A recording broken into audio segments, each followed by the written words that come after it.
अस्सलाम वालेकुम। मेरा कुछ पार्ट टाइम अमेज़ोन और वॉलमार्ट के रिटर्न आइटम्स का कुछ बिज़नेस है। तो ये किस तरीके से वर्कआउट होता है, काफ़ी मेहनत तलब काम है इसके अंदर। क्योंकि देखें ये सारा जो है ना ये लोड इस वक्त आया हुआ है यहाँ पे, जो कि मैं लेकर आया हूँ उसको। तो सारे इसके अंदर ये सब बॉक्सेस हैं। तो एक एक बॉक्स को जो है ना वो चेक करना पड़ता है, क्योंकि आप इसको जो है ना लिस्ट करते हैं तो कस्टमर को जो है ना कोई कंप्लेन नहीं होनी चाहिए। तो कोई भी कंडीशन जो है ना बॉक्स की, you have to mention in your listing that this is the problem. जो भी इसके अंदर कोई स्क्रैच है या पहले ही अगर आप उसको चेक कर लें तो वो उसमें ये सिचुएशन नहीं आती है। तो ये सारा लोड आया हुआ है इसी तरीके से। ये फ्रीज़र है ये। अब इसको जो है ना मुझे पूरा देखना है। समटाइम इसके अंदर डेंट्स वगैरह निकलते हैं इसके अंदर। तो लो ये देखें पहले ही ऐसे ही निकला ये। तो ये जो है ना ये सेल नहीं कर सकते इसको आप। तो ये पैक बहुत नाइस हुआ था, लेकिन ये ऐसी कंडीशन ऐसी निकली है तो ये हमें इसको रिटर्न करना पड़ेगा। तो ये सब चीज़ें होती हैं। ये सारे बॉक्सेस मैंने चेक कर लिए हैं। ये एक फ्रीज़र था, इसको चेक किया था, इसमें कोई इशू नहीं है, ये बिल्कुल ठीक है। इसी तरीके से ये सारे जो है ना ये सब शिपमेंट्स हैं। इसको एक एक बॉक्स को चेक करना पड़ेगा। इसके अंदर डस्ट भी होती है, मतलब बहुत इतना आसान काम नहीं होता है। तो ये इसी तरीके से जो है ना ये लिक्विडेशन का बिजनेस चलता है और काफ़ी इश्यूज इसके अंदर होते हैं। Thank you very much. Thank you. तो ये बस हमने चेक कर लिया, हमने पूरा अपना कार्ड जो है लोड कर लिया है। ये जो है इसके अंदर एक में तो खैर मेजर डंड है कॉर्नर के अंदर, दूसरे में जो माइनर है। माइनर वाला चलो फिर भी आप लिस्ट करेंगे तो लोगों को आप बता सकते हैं कि भाई जो है इसमें ये मसला है, तो कम प्राइस में बिक जाता है।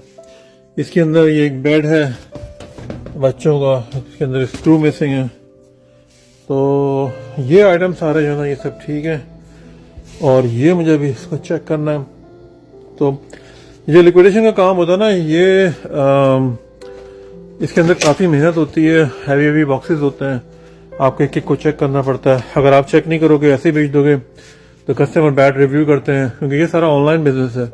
ऑनलाइन बिजनेस में अगर आपकी रेपुटेशन ठीक नहीं होगी तो फिर आपसे जो है ना कोई बाय नहीं करेगा, क्योंकि सारा जो मामला है ना वो रिव्यूज़ के ऊपर जाता है। लोग चेक करते हैं कि प्रोडक्ट का रिव्यू कैसा है, कस्टमर सर्विस कैसी है। तो ये सब चीज़ों का ना बहुत ख्याल रखना पड़ता है इस बिज़नेस के अंदर, क्योंकि ये जो बिज़नेस है ना ये ओपन बॉक्स का है या कैंसिल ऑर्डर का है। तो अगर किसी ने इसको खोल के वापस कर दिया, समटाइम जो है ना लोग इसमें से कभी कभी ऐसा भी होता है कोई पार्ट निकाल के बॉक्स वापस कर देते हैं। तो ये सारी चीज़ों का ना बहुत ज़्यादा ध्यान रखना पड़ता है। इसमें डैमेज क्यों हुआ है, इसके अंदर ये हैंडलिंग की वजह से इसके अंदर डैमेज हुआ है। जब ये वेयर हाउस के ऊपर आता है तो बाज़ हैवी मशीन होती हैं, फोर्कलिफ्ट होती है, तो वो इस तरीके से जो है ना ये जैसे ये बॉक्स का ये कॉर्नर फटा हुआ है, तो वो फोर्क होती है उसकी मेटल की फोर्क, तो वो उलगती है तो उससे भी डैमेज हो सकते हैं, कभी कभी गिर जाते हैं। तो ये लेकिन बार फिर भी ये अच्छा बिजनेस यूँ है कि इसमें आपको चीज़ें अच्छी मिल जाती हैं। अब ये सारे मैंने सब चेक किए, इसमें देयर इज नो प्रॉब्लम, ये सेम एज न्यू के हैं ये। तो जो अगर डैमेज है वो आप रिटर्न कर दें अपने सप्लायर को कि भाई ये इस तरह का मसला है, ये हम सेल नहीं कर सकते। मोस्टली मतलब अगर आप कोई लोड ले रहे हैं तो फॉर एग्जांपल इस तरह हो सकता है, जैसे अगर आप 100% आपने कोई लोड लिया तो उसके अंदर 20% जो है ना वो तकरीबन इस तरह का माइनर स्क्रैच या डेंट या कोई इस टाइप की चीज़ें आती हैं। तो बिजनेस के अंदर प्रॉफिट लॉस दोनों चीज़ें होती हैं। कोई सा भी बिजनेस हो उसके अंदर 100% प्रॉफिट तो किसी में नहीं होता। ये किंग साइज बेड है बड़ा वाला जो है, इसके अंदर मैंने देखा तो इसके अंदर मुझे थोड़ा कोई स्क्रू वगैरह मिसिंग है, लेकिन it's not a big deal. आप प्राइस थोड़ी बेहतर कर लें तो वॉलमार्ट वगैरह, होम डिपो पे इस तरह की जो है ना वो स्क्रूज वगैरह मिल जाते हैं। अब अगर ये बेड मैंने भी देखा है वॉलमार्ट के ऊपर तकरीबन ये 189 प्लस टैक्स का, यानी मोर देन 200 का।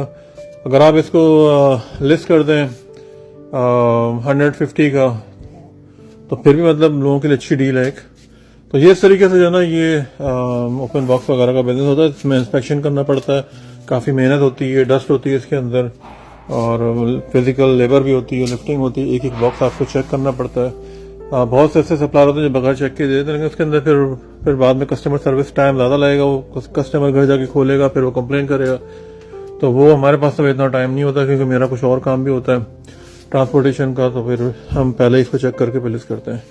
तो उम्मीद है कि आपको इन्फॉर्मेशन पसंद आएगी लिक्विडेशन बिजनेस के मुतालिक। कोई भी अगर उसको करना चाहता है तो उसमें देख लेंगे ये सब सारे इस तरह के काम होते हैं। लिस्ट करने के बाद जरूरी नहीं कि फौरन ही बिक जाए, उसमें जो है ना उसमें भी टाइम लगता है। तो आपके पास वेयर हाउस होना चाहिए, आपके पास जगह होनी चाहिए कि आप इसको स्टोर कर सकें। तो घर से करना बेहतर नहीं है। शुरू में आप कर लेंगे लेकिन बाद में उसको रिकमेंड नहीं किया जाता, क्योंकि आजकल के दौर में किसी को नहीं पता कि कौन आपके घर के ऊपर आ रहा है, तो वो सेफ नहीं है, क्योंकि हालात जो है ना वो हर जगह बस ऐसे ही हैं। तो मैं तो रिकमेंड नहीं करूँगा आप घर से ये काम करें। इसके लिए आपको प्रॉपर जो है ना एक स्टोरेज वगैरह लेना पड़ेगा। जैसे ये 10 बाय 20 का स्टोरेज है, तकरीबन आपको मिल जाएगा $450 से $500 कैनेडियन का। ये सारा सामान जो है ना, जो मेरा एक्चुअल वेयर हाउस है, स्टोरेज है, तो मुझे उसमें जाके रखना है। सॉर्ट मैंने कहीं और किया था, रखूँगा मैं कहीं और, क्योंकि कस्टमर जो आते हैं तो उनको भी एक एनवायरनमेंट दिखाना पड़ता है कि भाई look like a professional business. तो ये इसको फिर हमें अलग दूसरे जगह पे इसको प्रॉपर्ली रखना पड़ता है, ताकि जो है वो आसानी से उसको तलाश भी कर सकें और ये कि सेफ भी रहता है। Thank you very much for watching, take care, be safe, अल्लाह हाफिज़, बाय।